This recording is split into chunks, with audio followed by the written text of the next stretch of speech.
Hello, everyone. Thanks for joining us today. I'm Dee Dee Laugesen, Executive Secretary for the Committee on the Present Danger China. We appreciate your interest in our weekly webinars in which we expose and analyze the Chinese Communist Party's unrestricted warfare against America and the help being provided to the CCP in waging that warfare by captured U.S. elites.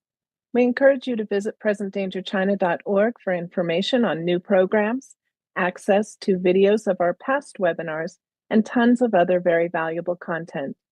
And subscribe to our Substack at presentdangerchina.substack.com and follow us on X at CPDChina. For today's webinar, select the Q&A from your navigation bar to make comments or ask questions, and be sure to open up the chat for important links that we will share. Our moderator today is Frank Gaffney. Frank is the president of the Institute for the American Future, vice chair for the Committee on the Present Danger China, and host of Securing America on Real America's Voice Network. Frank, let's get started in 3, 2, 1. Thank you, Dee Dee. Welcome, everyone, to this edition of our weekly webinar series sponsored by the Committee on the Present Danger China. It is another in a series of recent webinars in which we have tried to focus not simply on the Chinese Communist Party, the CCP, but on its agenda, its ambitions in other parts of the world besides Asia, specifically, of late, the Middle East. Of course, in the past few days, we've seen extraordinary developments there, including the use of American military personnel and state-of-the-art equipment to devastate 3 facilities associated with the Iranian regime's nuclear weapons programs. That came on top of ongoing efforts to that point of the Israelis to reduce the capabilities of not just that very ominous program, but also ballistic missiles, cruise missiles, drones, and other kinds of weaponry for delivering ordnance against, among others, Israel. And then we saw the announcement that all of that activity was going to stop, that a ceasefire had been announced, and indeed, according to President Trump, the end of the war achieved, the 12-day war, as he called it. We're going to explore whether, in fact, it is likely, having ended the war without the removal by the Iranian people of the regime that has brutally repressed them for 46 years and done so much harm to Israel and to the United States as well, to say nothing of the harm that they have aspired to do in terms of bringing mass death and destruction to both countries. We are going to be examining whether the circumstances are such now that by allowing the mullahs to remain in place, not finishing the job, not bringing about what I think of as a free Iran, we have provided a windfall for the Chinese Communist Party as well as the Ayatollahs. And to their benefit, yes, but very much to not only our detriment, but that of our friends and allies in the Middle East and perhaps far beyond. And to the extent that that is so, what are the implications? What are the implications, most especially for the ambitions of the Chinese communists to achieve their own aggressive acts and the benefits thereof, perhaps in taking at last Taiwan or doing harm to other allies and interests of the United States in the Western Pacific? We will have with us a very impressive company of men who have studied these matters closely, both from the perspective of what has been taking place in the Middle East for many years, for generations, in fact, but also what it portends for China and China's ambitions and our vital interests more broadly. I'm very pleased to say, as we have done on a number of occasions in the recent months, we have with us by video one of, I think, our country's preeminent Middle East experts. His name is Dr. David Wormser. He is a man who has served at high levels of the government, working at the State Department with an Undersecretary of State, in the National Security Council with its National Security Advisor, and in the Office of the Vice President, where he served as a Middle East expert. He has been a naval intelligence officer as well, and currently is with the Center for Security Policy, where he directs its Mideast programs. We are always excited to have David Wormser with us because of his insights and his recommendations, and we look forward to taking them in board in connection with what we've proposed be his topic. Is the so-called 12-day war actually ended? And if not, what role will the CCP play in the next phase of an endless war? Let's go to Dr. Wormser now.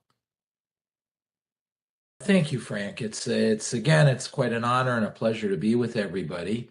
I'm now in Jerusalem. Now it's a quiet city. Thank God, after a week and 2 weeks of a lot of missiles.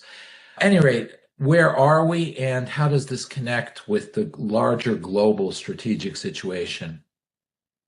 Well, obviously, one of the big events over the last few days was the ceasefire, and it is basically holding, but it is a very fragile ceasefire. The Yemenis are continuing to fire missiles.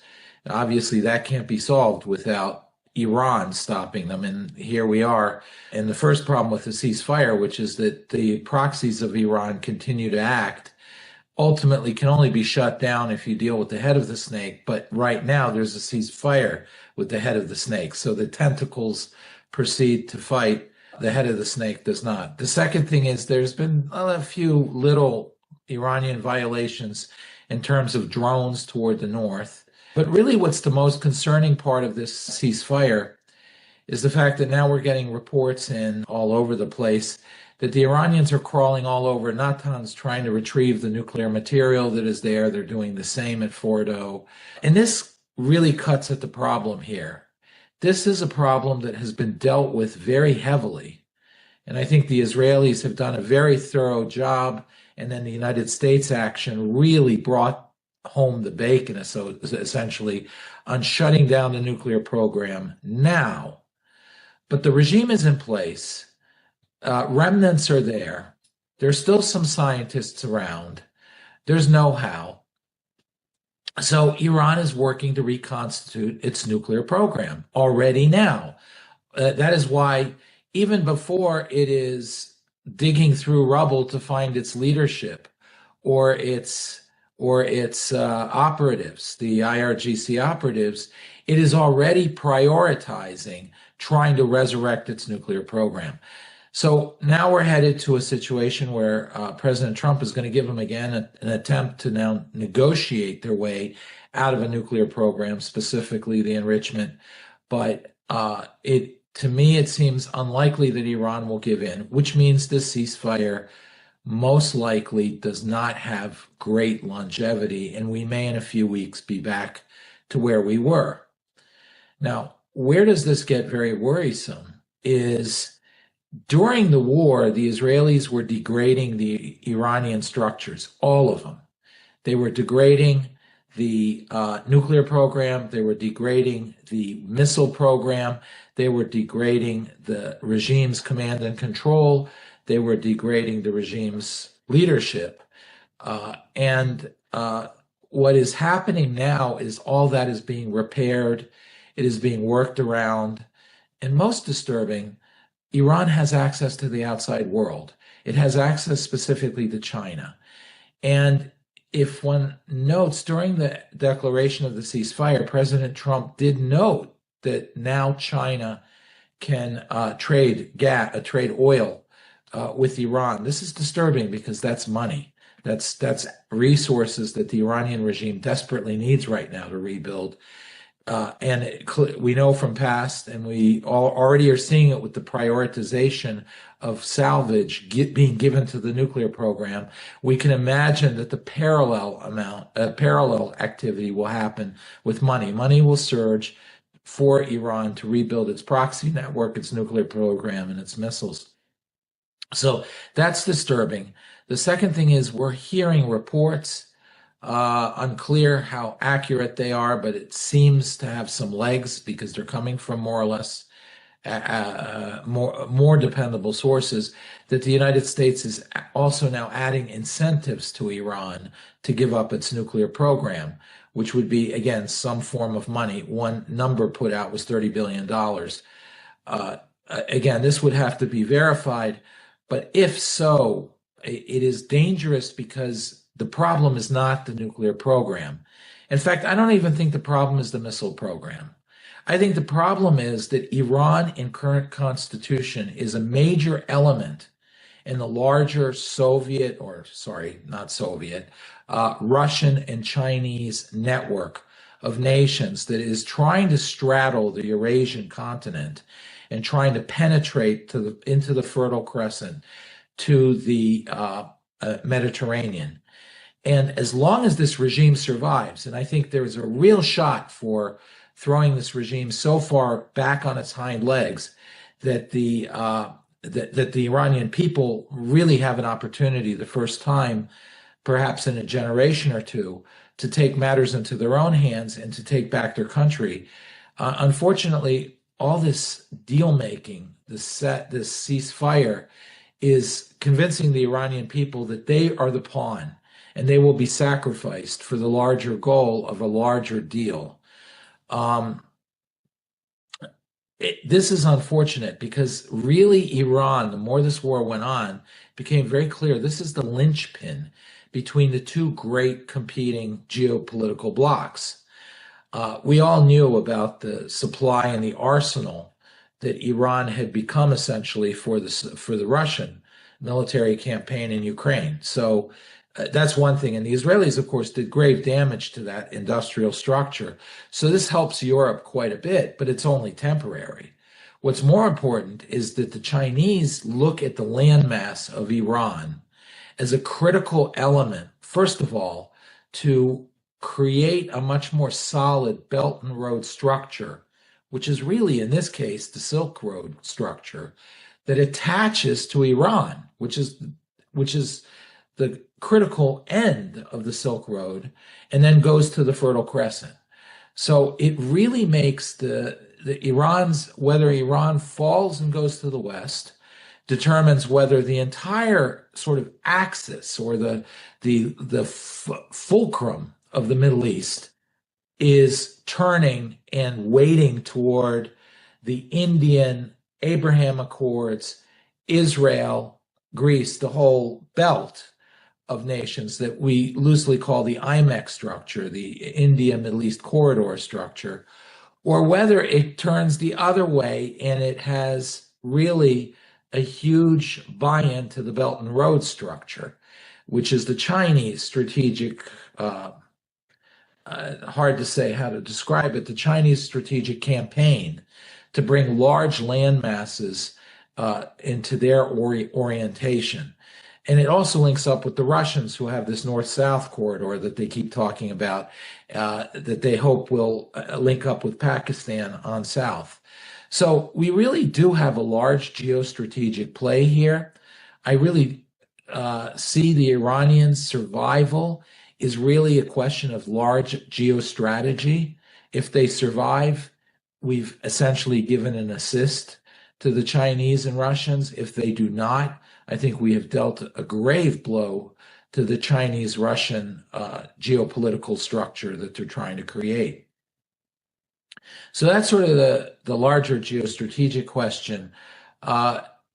in the region also, we have a situation where all the nations of the region are hedging. They're hedging because they're just not sure whether Israel, India, United States will prevail, and it's safe to throw in 100% behind that alliance, or whether they still need to hedge. And that's another geostrategic asset for China in this situation. China is making the point that they're out there. For your own sake, China can deliver the danger or can deliver some protection from the danger of Iran, from the danger even of Turkey, because Turkey is slowly easing itself into this Chinese bloc as well. So China becomes the power broker to guarantee security for countries in the region who are very nervous about the American structure, the American-based structure providing security. Great deal of confidence was built around Israel, but then the ceasefire was rapidly concluded, and I think it has a negative impact on Saudi Arabia and others. So my sense is they will still continue to hedge, and they will continue to hedge with China, because China can't protect them directly, but China can weigh in with Iran and keep Iran from acting against them. So to some extent, this has made China more powerful. As with the Ukraine war, China emerges from this conflict somewhat strengthened, not because of the conflict itself. That was a devastating blow and almost a fatal blow to Chinese influence in the region, because if Iran had gone down, the regime had gone down, it would have been a devastating, catastrophic blow for Chinese strategic interests. But now you have a weak, limping, desperate Iran trying to resurrect, will not give in, will not surrender its nuclear program, and will not geopolitically either shift or calm down. So as a result, it has one address now to go to, which is China, and it will insert itself under Chinese umbrella and nurturing much more as a result, not of the war, but as an inconclusive ceasefire that left them in power. So at any rate, I think at this point we need to just depart from some of the nitty-gritty and the trees, and we need to look at the forest and how China is emerging from this conflict strengthened, largely because of missteps at the end of the war. Well, I'll leave it at that, and I've already gone on probably a bit too long, but thank you. Thank you, Dr. Wormser. Always, your length is a function of the amount of incredibly important content you provide, and we're grateful to you for doing so. We're going to drill down further on one aspect of that geostrategic relationship between the Chinese and the Iranians, the energy portfolio. This is something that has clearly gained prominence with President Trump's pronouncement that the Chinese essentially no longer need to smuggle their cut rate oil out of Iran. They can do it above board and thereby make no secret of profiting the Iranian mullahs in exchange for those exports.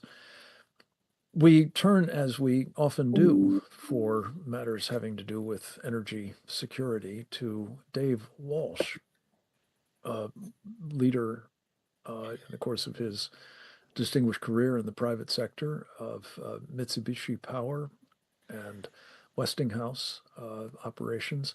He is these days with the Dakota Group, a consulting group in the energy space, and a very, very prolific contributor to the public policy debate about so many of these energy security issues. But we wanted to get in particular his thoughts about what this tie that binds, if you will mean in the aftermath of this ceasefire for the relationship between China and Iran, for the, cash flow that it assures the mullahs, and the strategic advantages that it provides to the Chinese as well. Dave Walsh, thank you so much for taking some time with us and for your incredible expertise on all of these topics. We are anxious to hear what you have to say. Over to you, sir. Frank, thanks for having me. I'd like just start by supporting David's commentary on the, many of us had thought the strike was prudent, appropriate, and made sense given the opportunity presented, not because of falling in love with Netanyahu, not because we want to be involved in a forever war, but the opportunity presented by an emaciated Iran who has slaughtered hundreds, if not thousands, of U.S. troops through its proxy states over the last 20 years to do something about the enriched uranium and nuclear capacity that they have had, hopefully. The whole linchpin of that strategically would be about China and the fact that China had just 2.5 years ago established Iran as a incredibly important geographic forward proxy state in the middle of the Middle East, and one who is consistently, by its own announcements and activities, very hostile, obviously, to the U.S., to Israel for sure. But so the upshot of this incisive strike should have been, in strategy, we hoped it was, about China, which is one of the two devastations of the Ukraine war. Biden's policies vis-a-vis supporting Ukraine so heavily.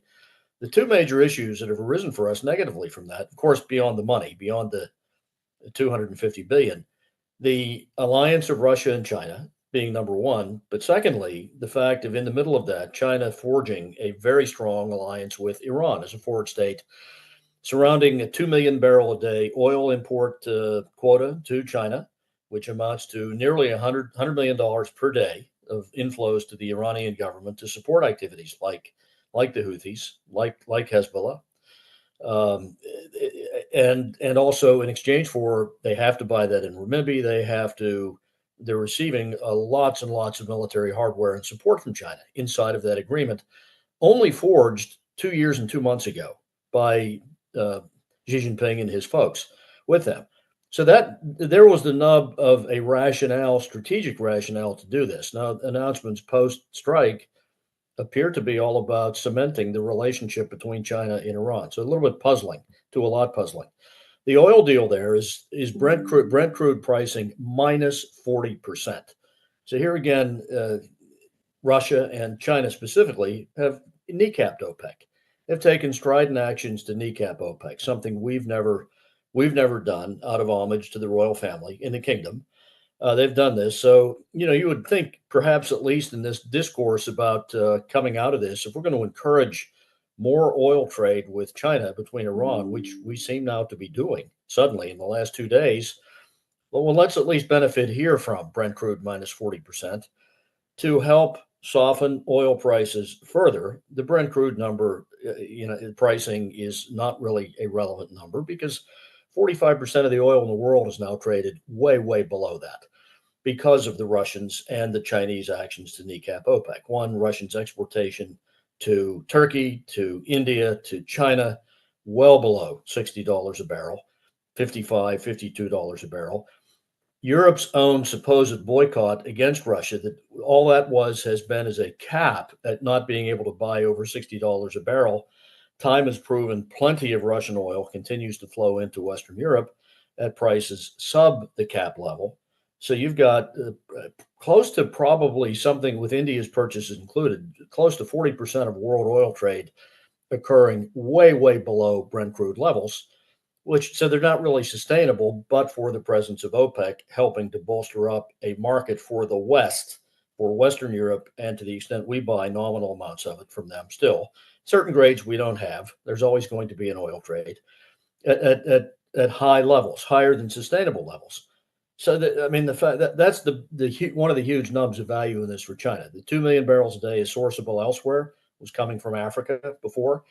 Now from here, it was coming in terms of oil and LNG shipments that they've pretty much shut off from here, the Chinese, but at 40% discounts from Brent crude. So this was the opportunity presented by this strike. A number of us thought and hoped to strategically show China we're willing to move forward where they develop an advanced proxy state with military capacity that is completely hostile to the U.S. over time.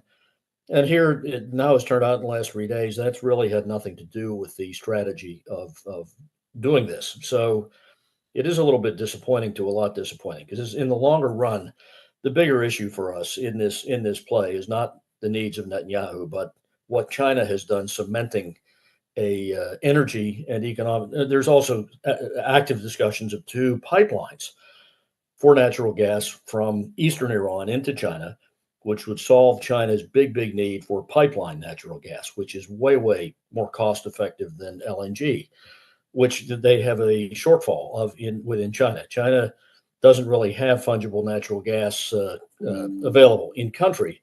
So the pipeline discussions with Russia and now with Iran that will certainly now continue and actually kind of encouraged by us will be further emboldening their now a supply chain for natural gas, which will be cemented and cause them to need no LNG coming from here. Because pipeline gas is $5 to $6 a decatherm cheaper, especially coming from as nearby as eastern Iran.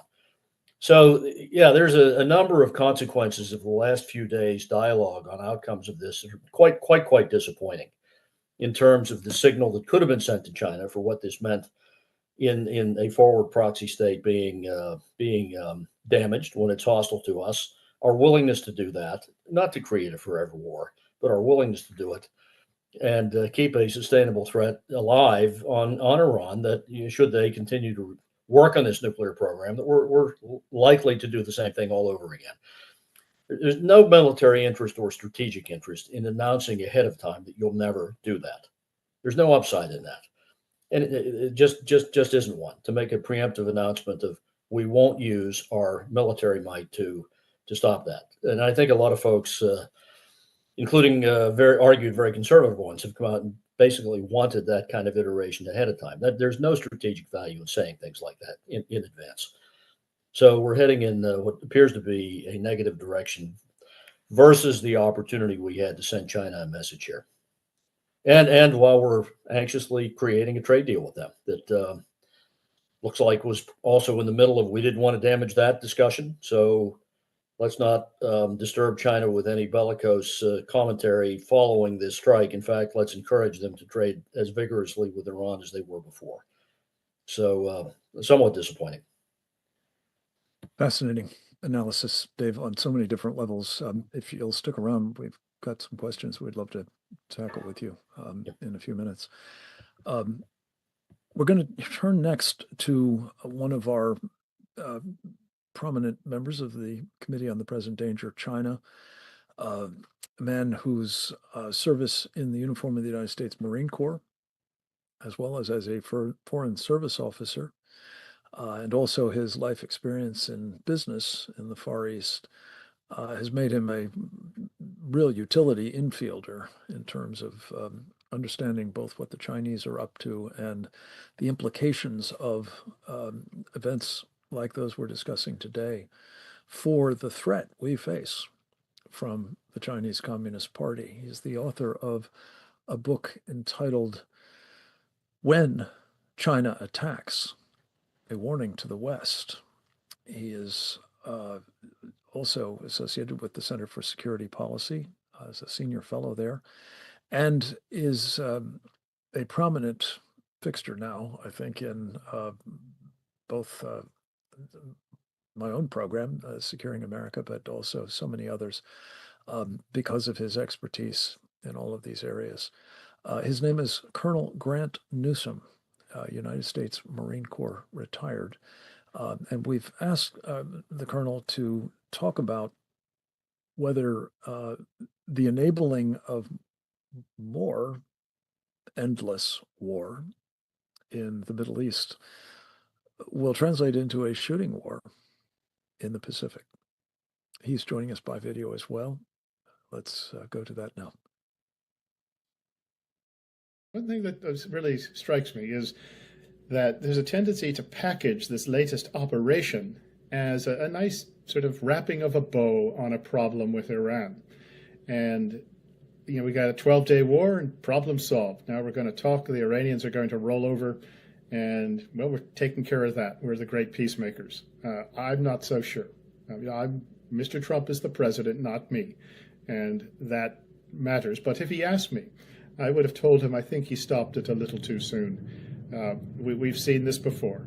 You remember George Bush stopping the Iraq war when he had the Iraqis on the run. Saddam Hussein had the plane on the tarmac actually sort of fired up, ready to leave. Another 24, 48 hours, and you would have brought down that regime.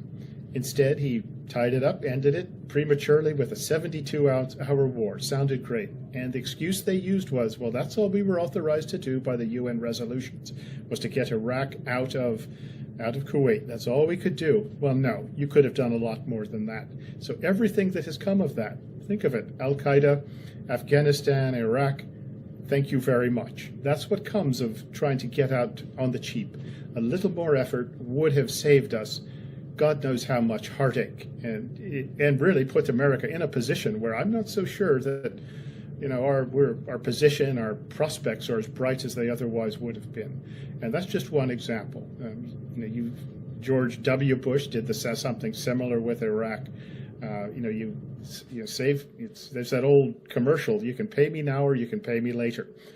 And that's what we did. We tried to get out of this on the cheap, tried to look good, but keep in mind the nature of that Persian regime, the Iranian regime. These are the guys that tortured CIA station chief Bill Buckley, videotaped it, and sent the videos back to the Americans. They have not changed. That is who they are. And there's no talking these people out of things. There's no deal to offer them. I think they just pulled back too fast. They should have hit every Revolutionary Guard target in the country for as long as it took to humiliate these people, to finish them off. In this part of the world, unless you have your opponent roasting over a spit, don't think you've won. By our standards, we might have, and if someone did that to us, we probably would, but not there. So what I'm afraid we're going to see is the Iranians dig in their heels, maybe say a few things that sound good, keep us on the hook, and then after some period of time of this sort of stalemate, that they're going to say, look, the Americans did everything to us, and the Israelis too. They hit us this hard, they blew us up, and look, we're still here, we're still in power. And that is going to resonate, unfortunately, in the region and beyond. So, but once again, President Trump is the president, and I don't have access to the information he has. But there is some empirical evidence of how things work in this region, of how we have done things in the past, and you can kind of extrapolate from there. So I hope we didn't end it too soon. But if we get sucked into more endless wars, or really any wars in the Middle East, it's going to make conflict in the Asia Pacific more likely. America only has so many resources, so many ships, aircraft to deploy. It's a lot less than it was in the early 80s, and a lot of us who were around then remember how well we handled things there. And the rest of the world forget that our Navy was at least twice as big as it is now. So we just don't have the stuff. We are stretched. I don't think we are able to handle two major theater wars at once. Additionally, there's something about political bandwidth, which an administration can only handle so many troubles at once. It's just the reality. You'd think it may be able to just deploy people as necessary and get things organized, but they really can't. One big fight somewhere seems to be enough to sort of just distract an administration and make them unable to respond to anything else. And you saw this actually earlier during the GWAT, the Global War on Terrorism, when from 2000 onward, Asia got no attention, almost none. And you would think that, well, we still had enough forces out there, we would do what was necessary, but no, you had to be there to see it. And this was like a tertiary theater. Out in Asia, nobody cared. Nobody even wanted to pay attention to it, except a few dedicated people who knew what was coming and tried to do something about it. So if we get stuck into a fight in the Middle East, I think it does make a shooting war more likely in Asia, because China can do the math as well as anyone. And they know, well, PLA has this many ships, and we have this many missiles, and we can hit these areas. And America has what? Well, not as much as us. And then they look at America's allies and they see, well, they don't have a whole lot either, and they're not able to operate them in coordination with the Americans. So we like our odds, particularly if we choose our targets and move accordingly. China's objectives in the Asia-Pacific have not changed one bit based on what's happened in the last few weeks in the Middle East. They still fully intend to take Taiwan. They intend to dominate the Western Pacific. They intend to push the Americans out of Asia, out of the Pacific, all the way back to the mainland. If they're feeling magnanimous, they might let us stick around in Hawaii a bit. But that's their objective, and that has not changed. And you're seeing, actually, and this is something that I've heard mentioned recently, is that, well, because of China's economic problems, their military capabilities are lagging as well. But if you look at this over the years, China has always devoted resources to the PLA, far beyond whatever the civilian population or civilian sector gets. Always do that, even when the economy is bad. So the PLA has all the money it needs to say, buy Australian iron ore, to make steel, to build a navy. And you look at their navy, what has recently conducted carrier operations out in the Pacific, as farther east than they've ever gone, and I think they went through U.S. territory, actually, went through the EEZ of Northern Marianas, and that is U.S. territory. They were in Japanese territory as well, really thumbing their nose at everyone. And to conduct these operations shows a level of advancement that one should not discount, and that trend line has continued for the Chinese. So their objectives are the same, and they will apply the resources. And if they see the equation as being in their favor, particularly if America gets dragged into wars in the Middle East, and I'm not saying that America should pull out and just ignore the territory, that area, and leave it to the Europeans, which would be the same as leaving it to nobody. But rather, we have to make sure that we've either got the resources or we deploy them accordingly. It would be nice if we were to pressure the Chinese economically, so that even if they wanted to, they wouldn't have much to prioritize for the military. And keep in mind that China's still a country where 600 million people at least live on $5 a day. Most of them don't have flush toilets, or an awful lot of them don't. There are some who do. And that gives you some sense that when it comes to guns or butter with the Chinese, it's always guns. So Asia Pacific is, I would say, no less or no more dangerous than it's ever been. But if we do get sucked into a fight, then you can stand by and expect to see some sort of a move in the Asia Pacific, particularly against Taiwan, Japan, the Philippines as well. Colonel Newsom, an extraordinarily sobering depiction of the problem, both in the Middle East and in the East Asia theater. And you've tied brilliantly together the two, and we appreciate that extraordinarily. We're going to conclude the program with a final presentation by another of our great contributors to the work of, our Institute for the American Future, sponsor of the Committee on the Present Danger China, but also the Victory Coalition. Daniel Greenfield is his name. He has been a driving force behind the David Horowitz Freedom Center for years now, and is the successor to David Horowitz, blessed memory, alas, who is, I think, going to become an even more formidable public intellectual and leader on all of the sorts of issues that we're discussing today. We were able to catch him very late to participate in this program, and as always, I'm so appreciative that he has done so without a lot of preparation or forewarning. But he will, of course, bring this tremendous intellect and deep knowledge of all of these subjects to bear in answering the question that we've put to him, which is the way ahead. What is to be done now vis-a-vis Iran and communist China? Daniel, thank you so much for joining us. The floor is yours, sir. Thank you, Frank. This is a very impressive gathering of experts, and I'm afraid that I can only add so much to that. But to we sum up some of what we discussed.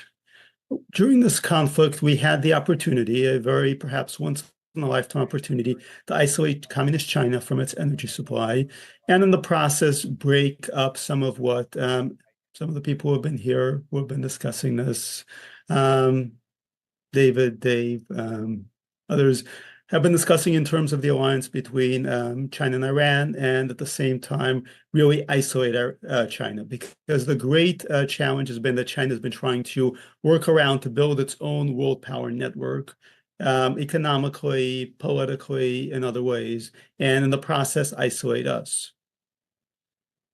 Now, that opportunity was unfortunately squandered from it. The same reason that it tends to be squandered in past history is that we have the sense that we can apply some military pressure and move on to a diplomatic solution without fundamentally realizing, particularly in the case of Iran, Islamic terrorists, that diplomacy there is absolutely a dead end. And we are hearing these now proposals for a grand deal with Iran that will move Iran over into our camp. And this was the sort of thing that had been tried with varying degrees of success elsewhere in the Middle East, with Egypt, for example.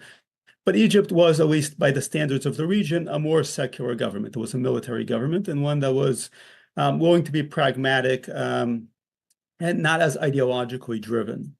That's certainly not the case with Iran, which is fanatically ideologically driven, whose whole impetus is this conviction of an eventual Islamic victory.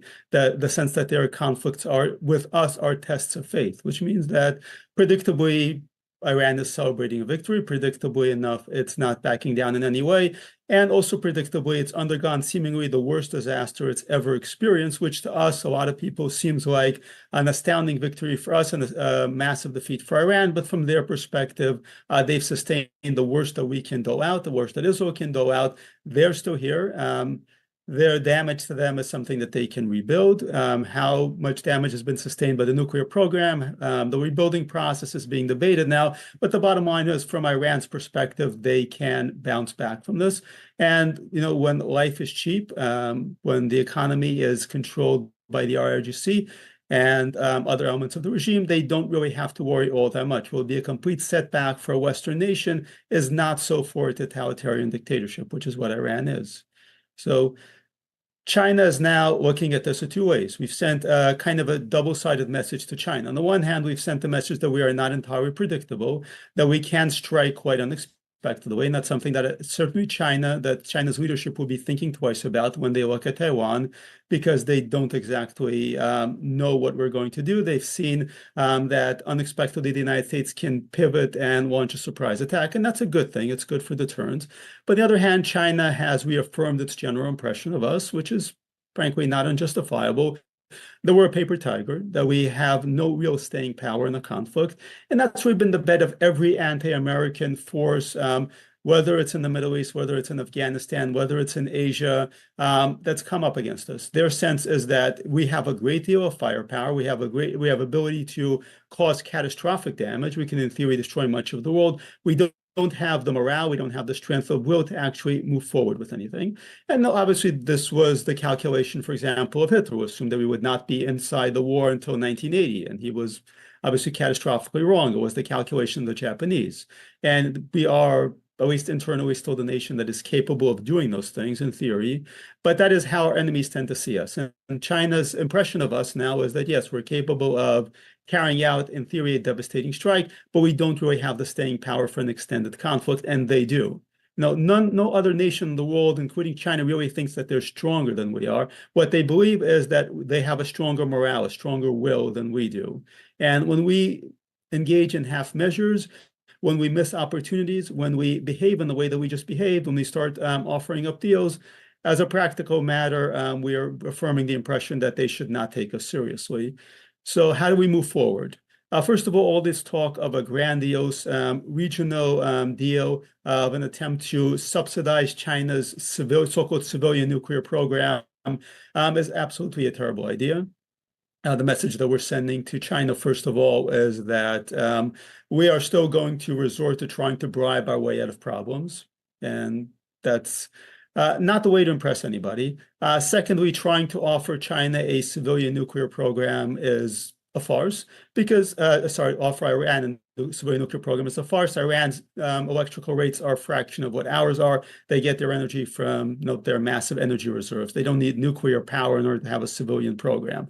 Their only purpose for a civilian program is to weaponize it. So if they accept any deal with us, it will be, again, to advance a military, not a civilian nuclear program. And doing that with them is not going to swing Iran over to our camp. Regime change might have made that possible. Any kind of regime change even might have made that possible. But leaving the same infrastructure and power, whether the supreme leader is officially in power or not, as long as the RGC runs things, it is going to be a government that is fundamentally hostile to us, that will negotiate with us, that will make deals with us only to advance their agendas in the short term, which means we cannot go down that road again. Now, before all this happened, before this conflict happened, I said we should have two policies on Iran. Either we deal with Iran seriously, or we do not deal with them in any way at all, because half measures are a disaster to our perception as a great power. If we engage in half measures, if we show that we can be manipulated, if we show that what we really want is to make some sort of deal, well, we're not going to get a deal. It's fine to hold out our hands to Europe, to Western nations, nations that we have at least some commonality with, nations that are not inalterably hostile to us. With Iran, we really cannot have any negotiations. We cannot have any meaningful understandings except a balance of power. And on the one hand, we've kind of affirmed the balance of power. On the other hand, once we start offering Iran treats and trying to offer them a deal, we go backward. We undo all the good that we did. We can have a balance of terror with Iran because Iran has a balance of terror with us. And as far as Iran's relationship with China, we should continue to try to isolate China. That said, we should continue to isolate China by building bonds and relationships with countries that are not going to be fundamentally hostile to us. Trying to bring countries that are terrorist in nature into our camp is not going to work. It's actually only going to give our enemies a foothold inside our camp. What we can do is try to economically weaken those countries. If we're not going after them militarily, we can weaken them, and we can actually take the entire question of Iran's oil supply to China seriously. President Trump's statement arguably affirmed what has been already, unfortunately, America's policy toward Iran's oil trade with China, which is what we saw under the Biden administration. The Biden administration simply turned a blind eye to it. President Trump went ahead and said that China can go ahead and continue buying Iranian oil. On the one hand, you can see why this is a mistake. On the other hand, in a way, Trump is taking ownership of this, and you could read that as implicitly suggesting that the United States can then choose to cut off that oil if it wants to, and that's something that the administration should explore. We should explore how we can control those oil sales, how we can limit those oil sales, and how we can take that spigot and turn it on and off, not by trying to engage in diplomacy with Iran. We should still do whatever is possible to weaken that regime. And the Trump administration's pressure on Israel to scale down is a mistake. And, forget a thing about whatever alliances we have or don't have with Israel, whatever relationships we do. Let's look at the way Iran handles the situation. Iran has its proxies, its allies, and they continue launching attacks regardless of whatever negotiations Iran has with that country. The United States could use Israel the same way. It could authorize Israel, could arm Israel, it could give Israel the freedom to attack, and then disavow responsibility for it. And that's a position of strength, really, instead of scrambling to prevent Israel from intervening.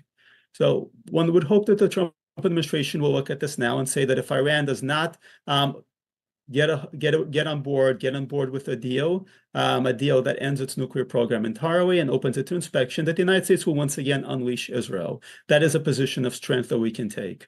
We should also do whatever we can to continue to economically and politically weaken Iran while avoiding any the extended diplomatic entanglements. Any deal with Iran should be simple and clear if we choose to make such a deal. If we do not, if we have a continuing extended negotiations process as we did with the original nuclear deal with Iran, that is a dead end. It's a process by which Iran repeatedly manipulates us, puts us to the ringer, gets the maximum concessions that it can get, while actually giving us nothing. That's what we've seen with the Obama nuclear deal. We should not settle for any nuclear deal that is short of total, absolutely verifiable inspection on the ground, surrender all nuclear materials. Anything short of that is a disaster, and we're not going to get that from Iran. We certainly have not done nearly enough damage to Iran. We have not actually implemented regime change. Without that, we're not going to get any nuclear deal worth having, which means we should not humiliate ourselves by jumping through the hoops of actually even negotiating with Iran. What we can do is make very specific ultimatums. As President Trump said, unconditional surrender. Short of unconditional surrender, we can make ultimatums in very specific areas. And if there is no reaction, then we can unleash Israel. We can unleash some of our other allies who, if they actually knew that we were offering them backing all the way, might might be willing to engage in certain kinds of, maybe not military, but political and economic sabotage of Iran. Iran, as we've seen, is actually much weaker, and it raises the possibility that China is much weaker than we anticipate. And that's something that has to be worrying China after seeing what happened with Iran. We've built up these enemies as great threats, and they are, as far as we know, great threats. But as it turns out, when we actually take assertive action, some of those threats can be significantly weaker than we anticipate. That's the lesson we should have, and that's the policy we should have going forward. Thank you. Daniel, thank you. Well, you packed a lot into that and set the stage very nicely for our finishing Q&A.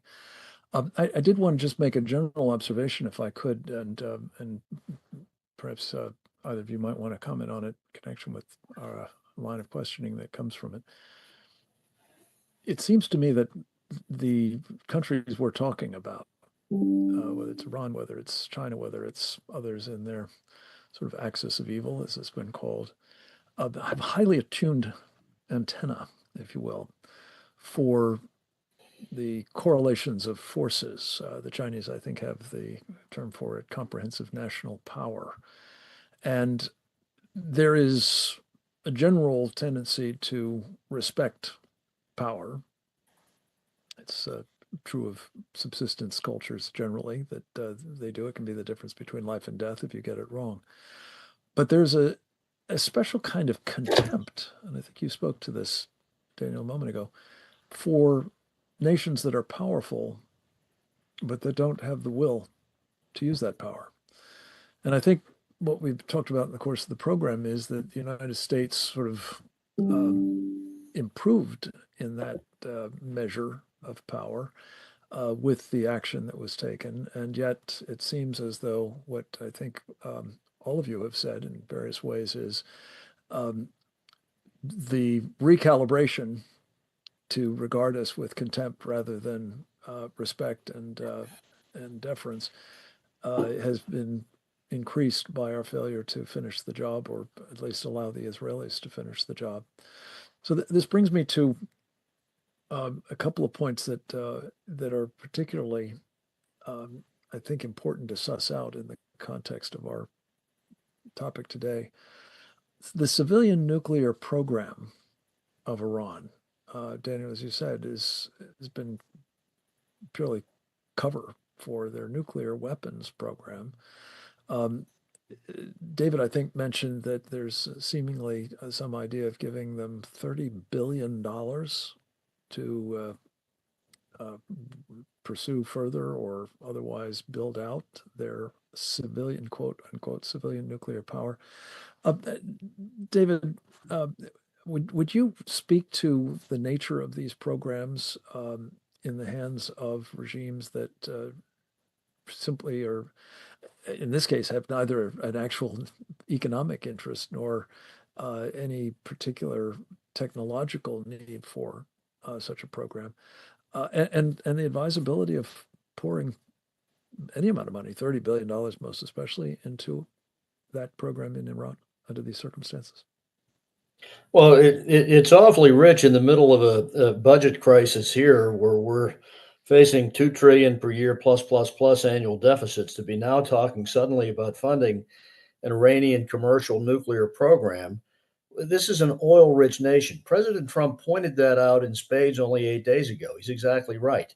They have no reason to be pursuing, and actually no strategic interest in pursuing a commercial nuclear program, except for the ability that creates to use the fuel and enrich it further for weapons-grade plutonium.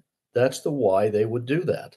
They're awash in oil, and so awash in oil that to sell it at 40% off of Brent crude to the Chinese proves that. I mean, they were producing in excess of 4 million barrels a day before the sanctions that President Trump extracted on them. And so it's ludicrous to think that they would have any interest in a commercial nuclear program that isn't only all about enriching uranium further and causing a reservoir of that to exist for them, a pipeline of it to have nuclear weapons. So, I mean, it's a slam dunk on that topic, very clearly. Daniel, any thoughts on the nuclear program? No, it's obviously absurd. It's obviously absurd for us to be funding Iran's civilian nuclear program, because there is no such thing as a civilian nuclear program. And worse still, when we pretend that there is one, we are, giving our enemies two choices of how to see that. Either we are so stupid that we actually believe that they have a civilian nuclear program, or two, we are so afraid of them that we're willing to pretend that they have a civilian nuclear program. And President Trump's strength has been his bluntness in the past. When we actually start to either accept those lies, then we're demonstrating that we are either cowards or idiots. And President Trump's blunt talk is our strength. This kind of perception is our weakness. Amen. I wanted to ask, in connection with Qatar, I think you were alluding to, the operations of that country.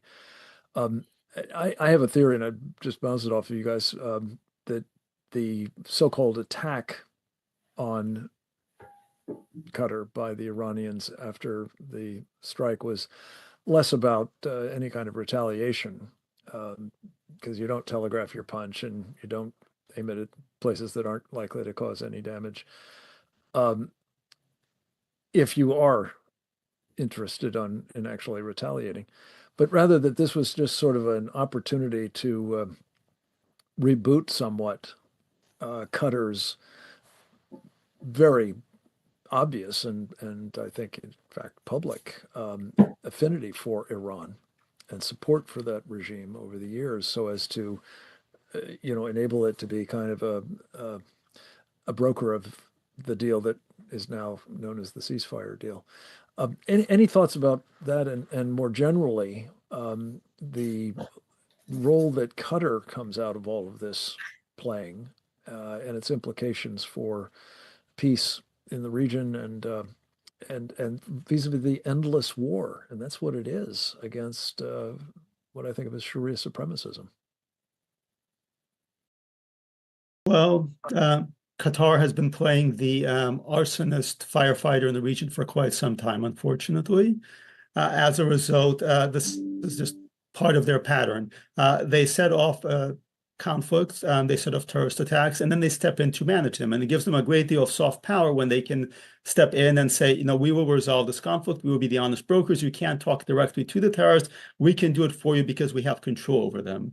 And it's an incredible ability to assert power over us, because Qatar is able to wield the power of everybody from Al-Qaeda, the Taliban, in this case, Iran, the Houthis, against us. It forces us to come to them and ask them for help. And in the process, they are able to play this game where they wield influence over us and they dictate the terrorist demand to us. And that's an unacceptable state of affairs. Qatar is, as far as its actual strength goes, it's absurdly weak. There's nothing there. It's a small population. It's a slave state. It gets a whole lot of power from its money, and it's used that money to wield power over us, and at the same time to build up terrorist networks that attack us. So this is a cycle that we need to break, and the entire situation where Qataris come in and they negotiate a deal where Iran strikes at us supposedly, but it's not a real strike, and Qatar then gets to dictate the terms of the settlement for the war that they started, while at the same time we try to look like it's a victory when in actuality it largely benefits Qatar. It's a situation that absolutely cannot continue. It's practically unprecedented in modern political affairs, and we should put an end to it as soon as possible. Amen. And David, somebody told me, and I think it might have been in the course of this program, that the Iranians own 60% of the gas fields, I guess, in Qatar. Could that possibly be true? And how would you characterize, on the energy side of the ledger, the relationship between these two powers? They are heavily involved with Qataris in co-ownership of gas fields. I'm not as sure of the 60% number. But we all should recall Qatar is head on head with us in and out the number one supplier of LNG in the world. That's a major important topic to this country. Now our second largest export commodity across our $2 trillion of exports. We still have a $1 trillion trade deficit, although it's improved in the last 3 months quite a bit. The LNG exports for us are incredibly important. The Qataris are head on head our number one competitor globally. We should be taking policy actions and influence that convince Japan, convince Western Europe, convince our allies that Qatar is not a safe, reliable source of natural gas on an LNG basis. We are, as opposed to kind of cooperating with them on agendas that, as Daniel pointed out, are hostile to us in the longer run and manipulative ones. Big time. I think, Daniel, you alluded to this, and I just wanted to tease it out a little further in terms of concessions that we've been making to the Chinese of late. We've touched upon the oil purchases from Iran several times now, but in addition, just in the past 24 hours, I believe the administration has made it known that in exchange for somewhat improved access to rare earth minerals from China, and I assume magnets as well, we are prepared to relax restrictions on their access to chips.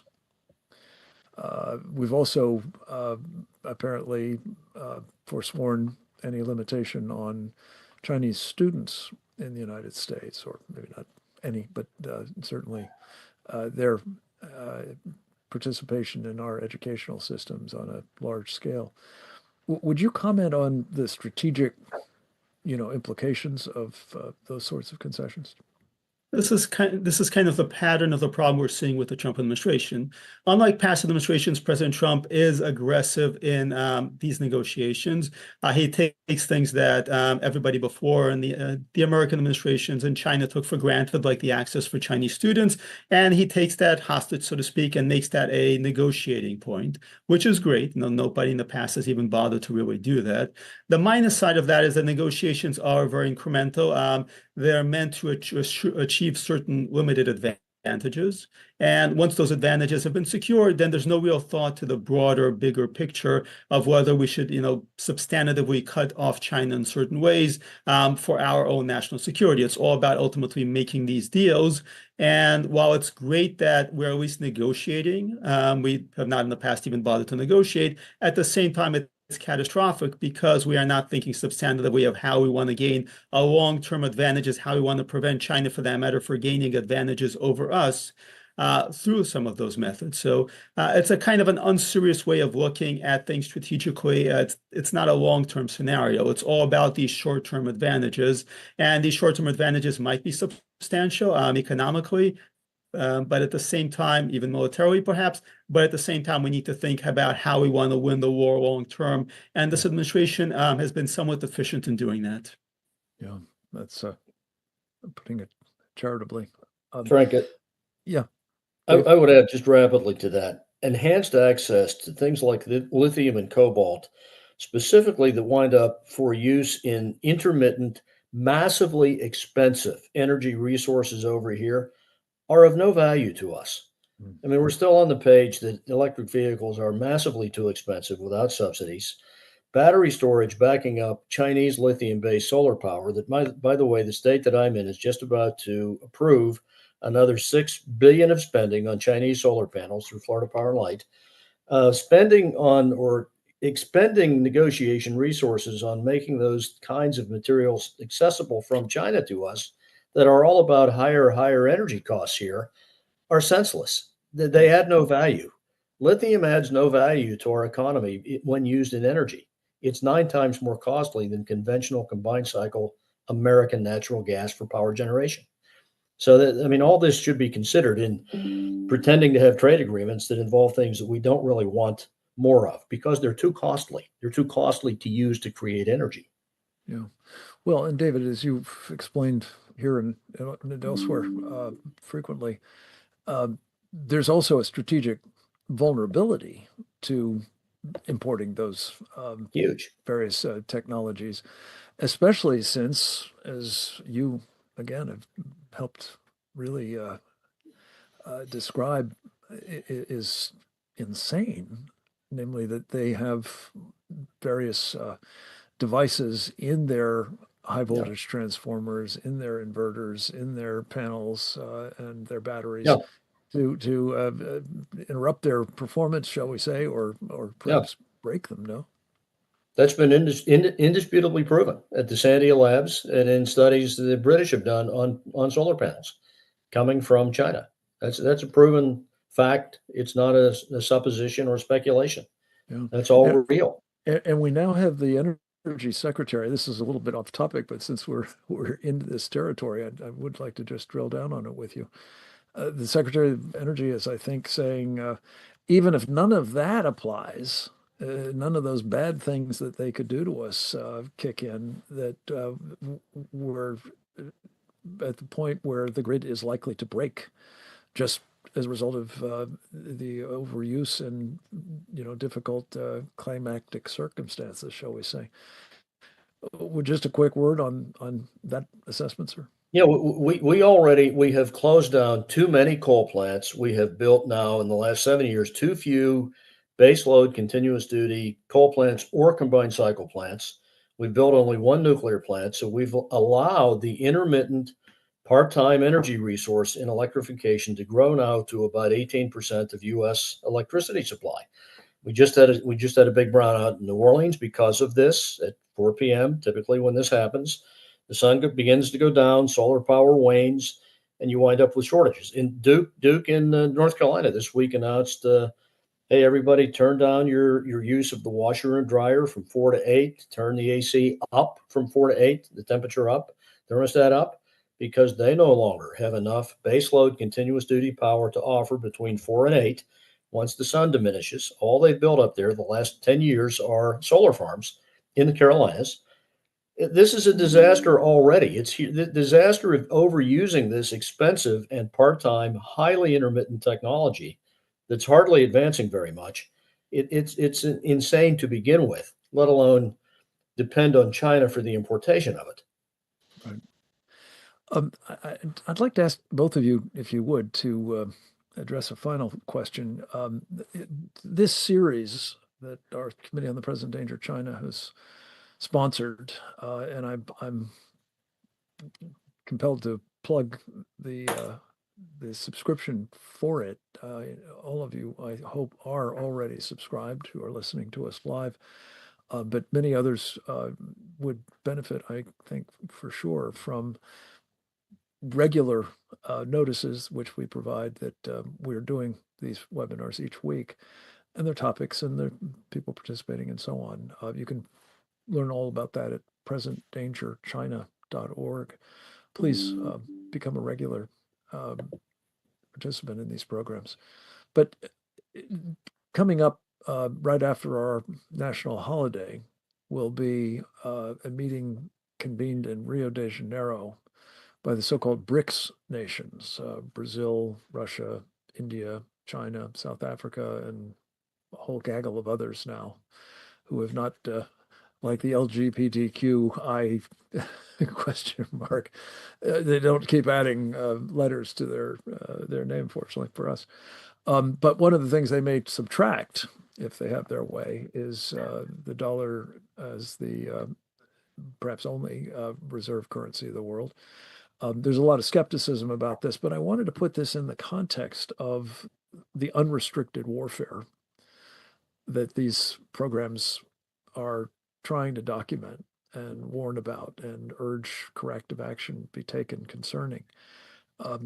And to put to both of you, how might this BRICS meeting have gone differently if we had successfully and decisively defeated, and by that I mean, to my way of thinking, the Israelis continued to take down the security apparatus of the mullahs and create conditions under which the people of Iran did finally have it within their ability to bring about an end of the regime and hopefully a free Iran.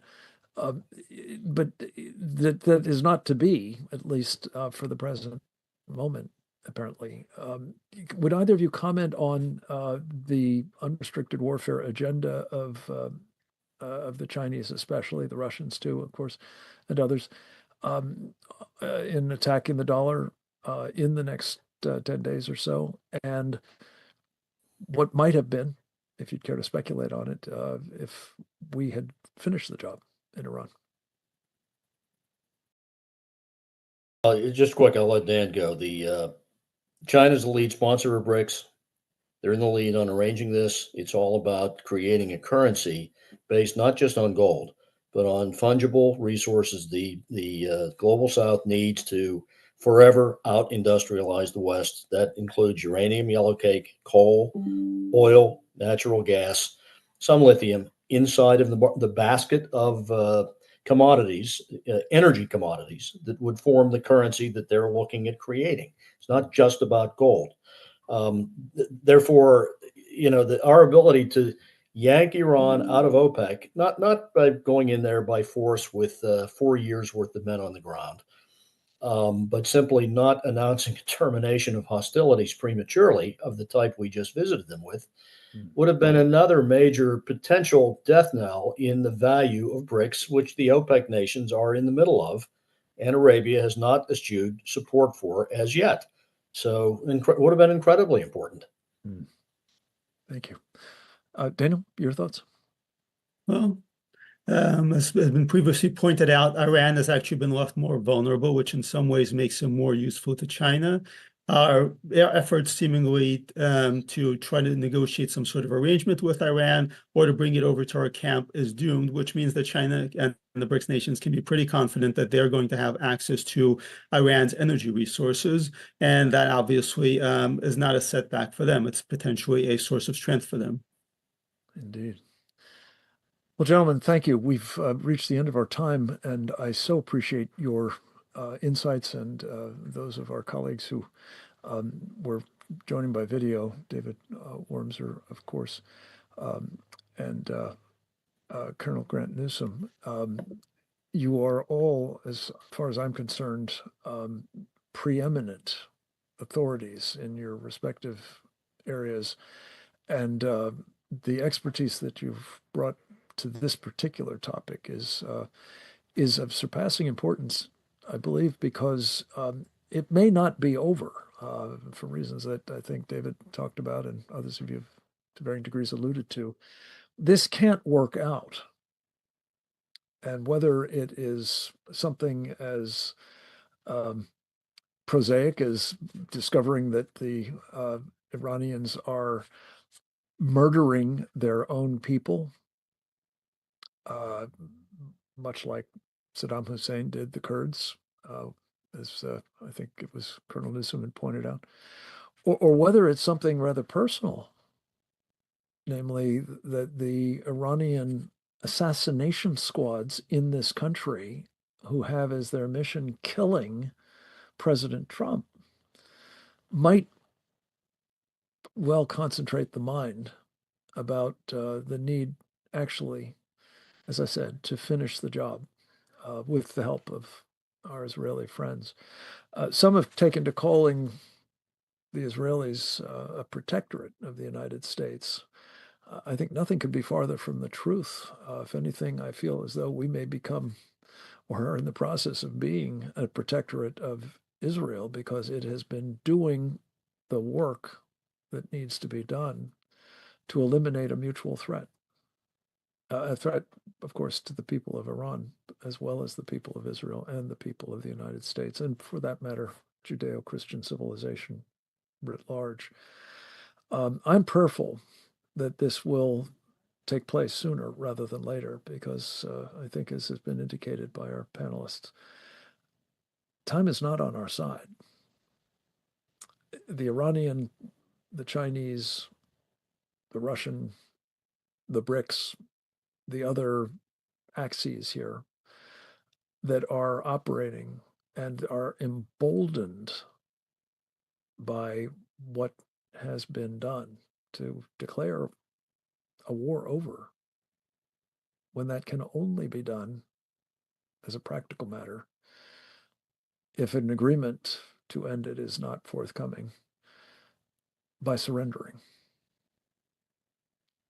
And that is not in the interest of the United States of America, nor, I believe, the free world. So I would leave you with this prayer, that God will, in his Grace, give us a redo opportunity here before too much time passes, with the heavy lifting being done by our friends in Israel, that might better be described as a superpower regionally at the moment, insofar as has been pointed out by one of our other colleagues who is not on this particular program, but was with us last week, I believe, Rabbi Pesach Werlicki.